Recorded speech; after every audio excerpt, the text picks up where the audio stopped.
Hello guys, তোমরা সবাই কেমন আছো? আশা করছি ভালো আছো। তো আমিও ভালো আছি। কি বলবো গাইস, আমার সোনামা গেছে মামা বাড়ি ঘুরতে, মানে পুজোর কদিন। তো আমাদের বাড়ির সবার মনটা খুবই খারাপ, কারণ ওকে ছাড়া আমাদের সবারই ফাঁকা ফাঁকা লাগে। কারণ অনেক দিন পরে আমাদের ফ্যামিলিতে ছোট্ট একটা পুচকুশোনা এসছে। তো আমার মায়ের মনটা দেখতেই পারছো খারাপ।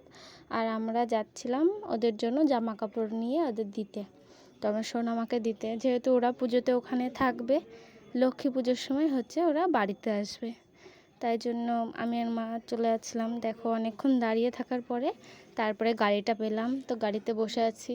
মায়ের মুখটা দেখতেই পারছো কালো, কারণ ওকে অনেক দিন দেখে না।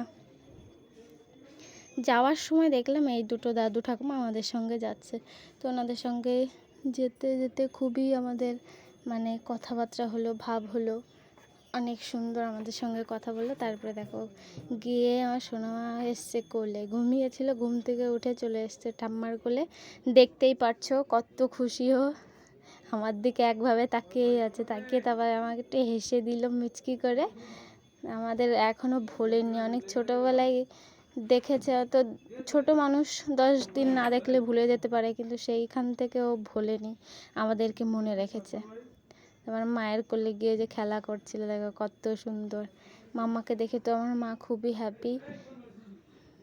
দেখো দুষ্টুমি করে, কেমন দুষ্টু হয়ে গেছে, হাততালি দিচ্ছে, জিভ ভেঙাচ্ছে, দুষ্টু সোনা একটা।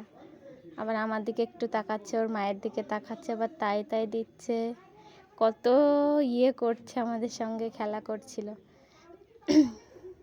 তো আমার বৌদিও বাড়ি আসতে চাইছিল, আবার পুজো, তো ওই জন্য সবার একটু বাপের বাড়ি থাকতে ইচ্ছা করে।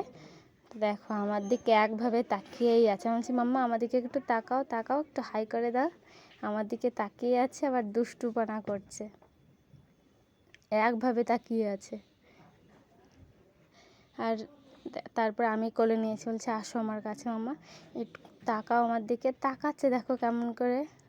ও একটু ছোট মানুষ, তো পশু পাখি দেখতে বেশি ভালোবাসে, শালিক পাখি, তারপরে হাঁস, যাবতীয় সব পশু দেখে ওর খুব ভালো লাগে। ওই জন্য সব ফোনের দিকে না তাকিয়ে ও সাইডে তাকাচ্ছিল, কারণ সাইডে হাঁস মুরগি শালিক পাখি ঘোরাঘুরি করছিল। ওই জন্য মামা একটু হাই করে দাও, আবার একটু এদিকে তাকাচ্ছে, দেখো কেমন করে তাকাচ্ছে, চোখ দিয়েই খেয়ে ফেলবে, রাগী মানুষ।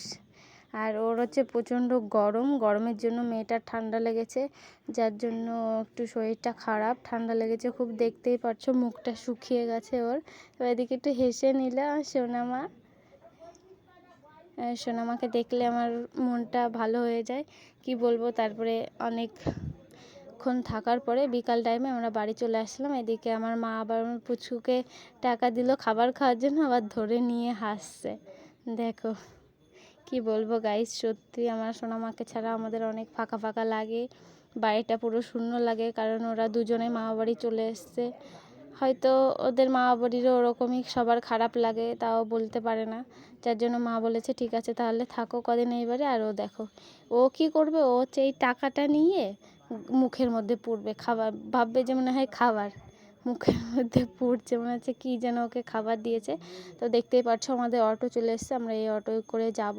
তো আমার সোনামাকে মা একটু কোলে নিচ্ছে। আর বাড়ি আসার সময় কি বলবো, মায়ের খুবই মনটা খারাপ হয়েছিল, মা খুব মন খারাপ করছিল, ওকে রেখে চলে আসছে, কি আর বলবো আমাকে। তারপরে আমার মামাটা হামি দিল, আমাকে একটা হামি দিল, আমি একটু টাটা করে দিলাম, ও আবার একটু টাটা করতে যাবে। মা এদিকে দেখতেই পারছো মা কান্না করছে, কারণ ওকে রেখে চলে আসতে কারোরই ভালো লাগে না, তাও যেহেতু আসতে হবে আমার মাকে আবার একটু ধরছিল। কি বলবো গাইস, সবাই তোমরা একটু গডের কাছে প্রে করো আমার মাম্মা যেন তাড়াতাড়ি ঠিক হয়ে যায়, ওর প্রচুর ঠান্ডা জ্বর এসছে। তো টাটা, সবাই ভালো থেকো। দেখতেই পাচ্ছ ওর মায়ের মনটা খুবই খারাপ, কান্না করছে গাইস, টাটা।